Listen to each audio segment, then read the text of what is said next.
Hi guys, Katrina here, Mid-Century Cat.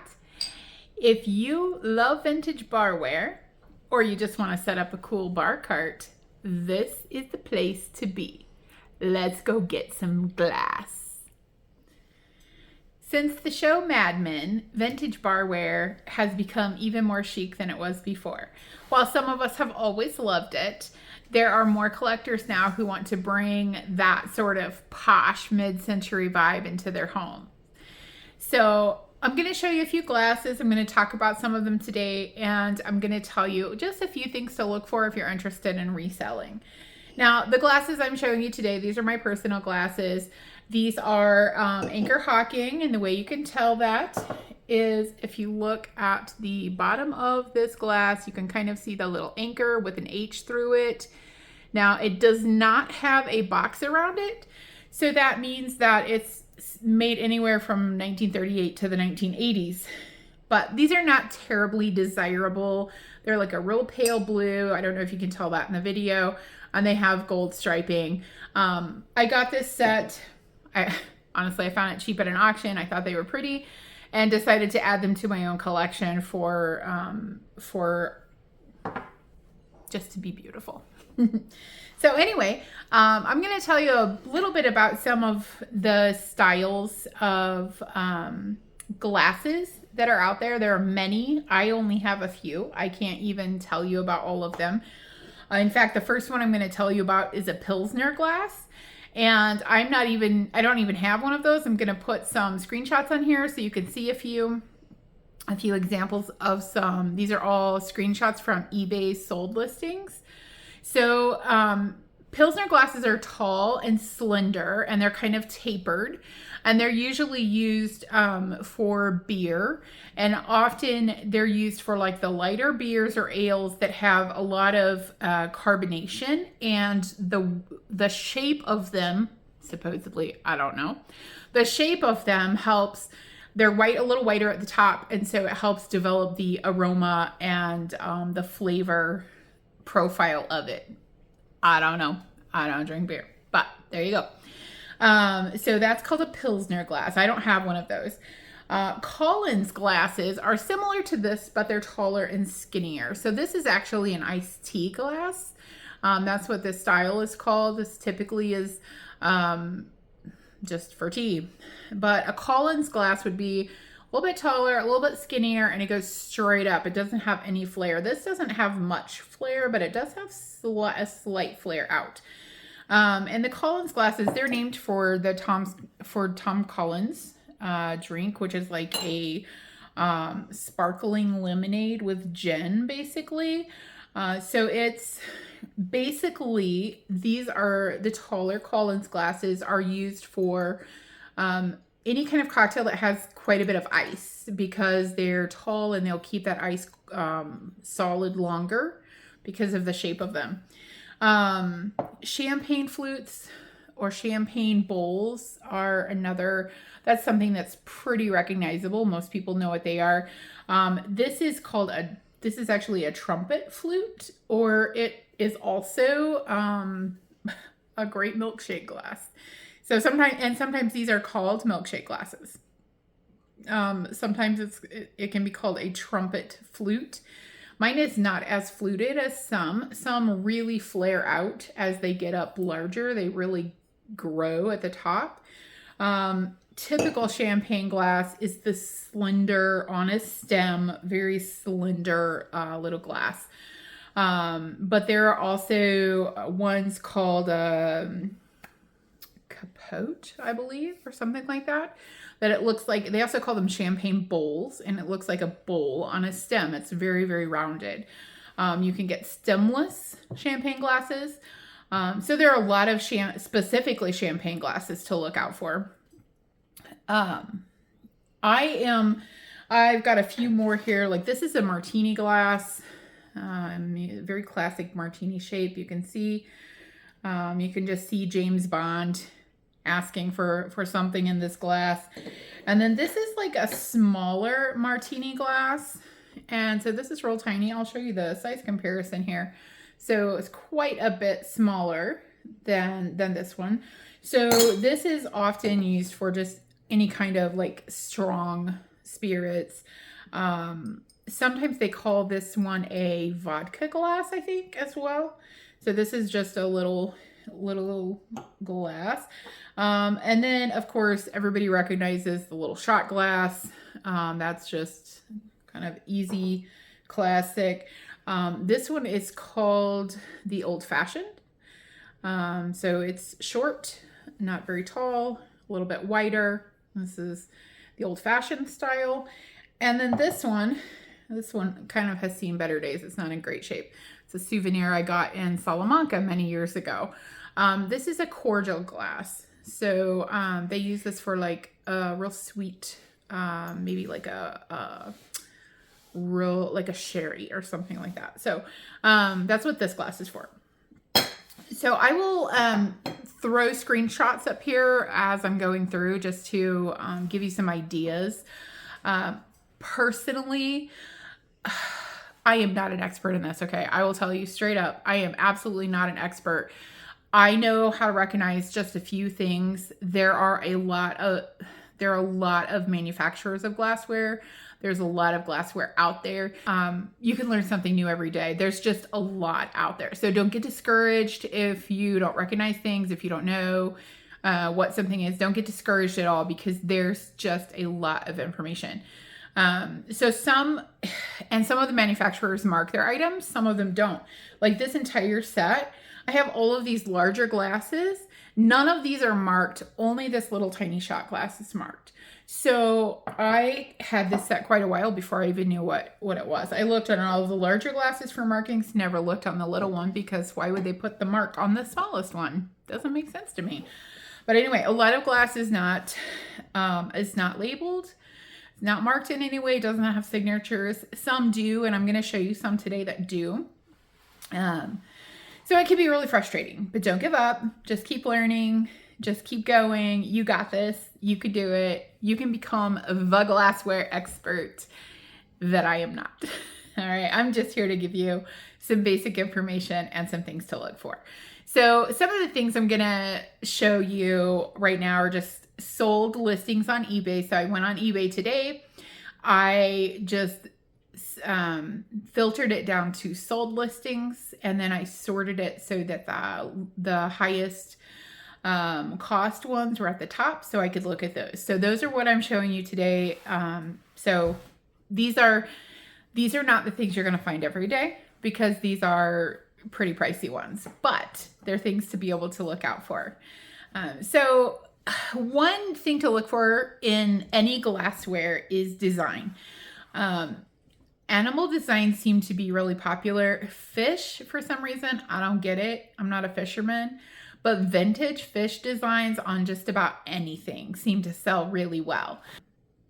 So I think with the fish, the snakes, other animals, I think what happens is you're into something that is like a crossover category. Anytime you get into a crossover category where you can hit multiple target collectors, then those are good things to pick up. So like there are some glasses I'm going to show you. I'll pop these on the screen right now, right here. These glasses are Shelby Cobra glasses. So what car guy who has a Shelby Cobra, let's say he has a 1965 big black Shelby Cobra, what car guy does not want these glasses in his man cave? You tell me that.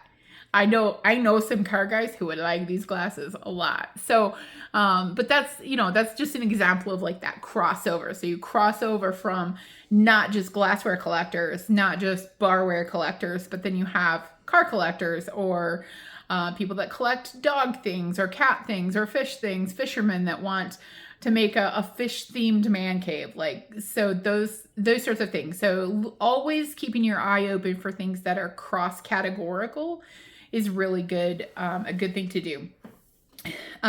So some specific like vintage beer brands sell really well. So like Olympia beer, Aero 77 beer, some of those things you want to look for. I'll pop a couple of the examples on the screen right now of Olympia beer and also Aero 77. Any beer company that's gone out of business or is closed is probably a good one to look out for.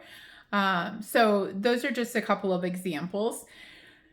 Some manufacturers are really good. Waterford Crystal, it doesn't matter. Like, pick it up if it's cheap.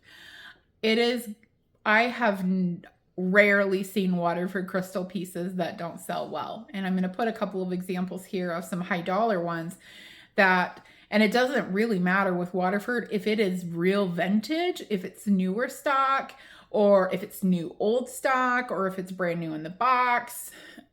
Those can sell very well. Libby is a great one to find. So, well, let me clarify that. Wait a minute, backtrack. Let me clarify. Okay. So Libby is a good one. Libby is well known, very common in a lot of their designs. A lot of their designs are not that desirable. They're not going to sell for a ton of money. However, some of their vintage ones, if you find the right patterns or designs, can sell very well. One that I've seen sell over and over is the carousel design. It is a great vintage find. It has all these, just so cute. It is absolutely adorable. Like, I would love to have a set on my shelf, but I haven't found one in the wild yet. I've seen them at flea markets or antique stores or on eBay, but I haven't found one just, in the wild. So I haven't picked one up yet, but I might one of these days. So they are so cute. They're like carousel animals with the little carousel pole on the outside of each of the glasses. And so I'm going to show you a couple pictures here. They're just cute and colorful and lovely. They're just wonderful. So while I'm here, let's just have like a timeout and let me just tell you a couple of do's and don'ts about eBay. All right, if you look at these three solds in this picture right here, I'm going to just let you look at it for a second. There's a problem here. Do you see what the problem is? Let you look at it. Do you know what the problem is in these three? All right, I'm going to tell you. The middle one. When you take photos for your store, please, please, please use a plain background. Having all of that kitchen counter stuff in the background just makes your photo so that you can hardly tell what it is. And if you'll look at the prices, except for the shipping, I'm not really sure why somebody charged this kind of shipping, unless they inflated their shipping so that they could charge a lower price and undercut another seller. I don't know. I don't know why they charge so much in shipping, but if you look at the price that this person got, discounting the shipping, let's ignore that, right? They actually got a much lower price for their item. And I think part of that comes from presentation. It doesn't have to be expensive. You don't have to have an expensive background. Like, honestly, when I started, I used a white piece of poster board, and I set it up. Let me show you here. Like, I literally took a piece of poster board and I clipped it. So here's my table base right here, right? This is my table base. And I had a storage tote on the back of the table. I clipped the poster board to the top of the storage tote so that I had coverage under and behind my picture or my item that I was photographing. And that was it. Plain white background. That's it. That's all you have to have. Like, look at the difference in me showing you this glass right here with a background and me showing you this glass with a plain white background. It suddenly looks all kinds of different and beautiful because you have a white background. So please use a white background. Actually, this is what I still use for postcards. I just printed out a piece of paper, had a ruler on it, put my information, my contact information, voila, lay the postcard down right there. Boom, take a couple pictures and you're done. Does not have to be complicated. You don't have to have a studio. You don't have to have like expensive equipment. When I take pictures, even now, I have two cheap like desk lamps that I set on either side of a curtain background. It's just a white curtain. I have these 2 desk lamps I set on either side, and I try to use natural light. And that's it. Like, I have the windows open, and I have 2 desk lamps, and I have a white curtain that I hang up, period. And I actually take my pictures on like this rickety old folding card table, if you know the kind from like the 1970s, right? The brown folding rickety card table. That's what I take my pictures on. You do not have to have an expensive setup. You do not have to have a lot of lights. You do not have to have like all the professional stuff, but make it appear that you do. That really helps. I think it really helps your sales, and it just makes you seem like a professional, even if you're not. So anyway, okay, end of rant. End of rant. We'll go back now. We'll go back to the normal. Okay, sorry y'all. I just get on tangents sometimes. All right, so Ritzenhoff. Ritzenhoff is a German beer company, and they've been making glassware actually since the early 1900s, but really started making glassware for the public market in the 1950s. Before that, they made like pubware, basically, like kind of restaurant quality stuff. And when they first started, they didn't make, they just made other glass items, I think, and just your very standard utilitarian kinds of things. And then through time, they've gotten to where they make things, they use some really cool designers that make things in a different way. They're fun. They have some really fun, like quirky, colorful designs. Many of these glasses have the name of the designer or the artist printed on the bottom of the glass, so it's easy to research who these people are. So that's Ritzenhoff, German beer glass company. So cool find. So here is another. This is a pair of signed Lalique Louvre Pilsners that sold for $250 for 2 glasses. Okay. That boggles my mind. Sometimes the things I find and sell on eBay just blow me away that people are willing to pay those kinds of prices, and that those prices are competitive for those items. So Lalique Glassware. So Lalique is a designer brand. It's sold in Saks Fifth Avenue, Neiman Marcus, Bloomingdale's. On their website, a single wine glass currently sells for $400. You heard that right, $400. Okay. They make other things. They make housewares, furniture, $21,000 armchairs, if you're interested, if you got a little extra cash lying around, perfumes, jewelry, lots of things. So they have a lot of items. So honestly, if you find anything with this brand and it's cheap, snap it up, because it's probably going to go for something. You're probably going to be able to sell it for decent money. And the last one I'm going to tell you about today, so Carlo Moretti. This is my white whale. I want all the Carlo Moretti. I love this glassware. I love the style. I love the colors. I love the everything. Everything. I love it. Just love it. Now, this is made in Murano, Italy. So this is technically Murano glass, right? This company was started by Carlo Moretti in the 1950s, and then his brother joined him right after he started it, so that he actually, his brother's name was Giovanni, Carlo and Giovanni Moretti. I love it. I love it. I love it. So Carlo and Giovanni started this glassware company in the 50s. Carlo is basically the artist. Giovanni, his brother, he had a degree in like marketing. He had done stuff with business, so he did the business side of things and allowed Carlo to just kind of be the genius behind it. So, oh my goodness, I'm telling you, these are my white whale. These are my white whale. I want these. I want all of them. So many of these pieces are limited edition. They have serial numbers. They are art. They are not your basic glassware. I'm sorry to Anchor Hocking. While this is beautiful, this is not Carlo Moretti. Okay. So my favorites are the colored ones with the white interiors. It's called cased glass. And these came as sets, like Barware sets. And I'm going to show you some pictures right here. of some cased glass Carlo Moretti. And I just love these. They're beautiful. The interiors are white and the exteriors are just a rainbow of colors. I would love to have like pink and orange and all of the colors. Just love it. Love it. Fantastic Murano glass. Again, I have not been lucky enough to find one of these in the wild. I have not even seen these at like an antique store, but you better believe I have educated myself enough to know when I see one, I'm gonna get it. I'm gonna figure out a way.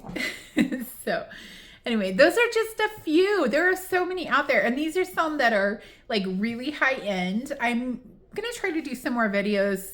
I'm not gonna make any promises because man, it's been like a year since I did a video. I can't make you guys any promises, but I'd like to do some more videos on glassware, focus on some other brands, some of the more common ones maybe.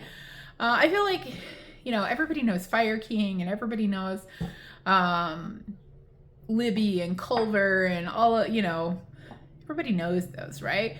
So I'd like to focus on some of the lesser known ones, or some of the ones that your average Joe Schmo doesn't know. That's what I kind of like to focus on. But anyway, yeah, guys, it's been a year almost since I've been on here, or since I did a video. I've been on YouTube. I'm on YouTube every day. I watch way too many YouTube videos. But anyway, it's been like a long time since I've done a video, and it feels good. I'm trying to get back on track. We've had a lot happen. Like we moved from Kansas to Arizona. I'm working on my master's, changed jobs. So a lot of transition, a lot of stuff's gone on in the last year. So that I can't blame my lack of videos on all that, because like, you know, I could have just videoed everything and brought you along with me on all the adventures, but anyway, so I failed. I'm sorry, I failed you, but I'm back. Hopefully I'll be back again soon. And if you like this video, please subscribe to my channel, hit the thumbs up, send it to somebody that you think might be interested in it. If you want to follow me on Instagram, my handle on Instagram is midcenturycat. My website is midcenturycat.com. And I look forward to chatting with you in the comments. Take care, guys. Bye-bye.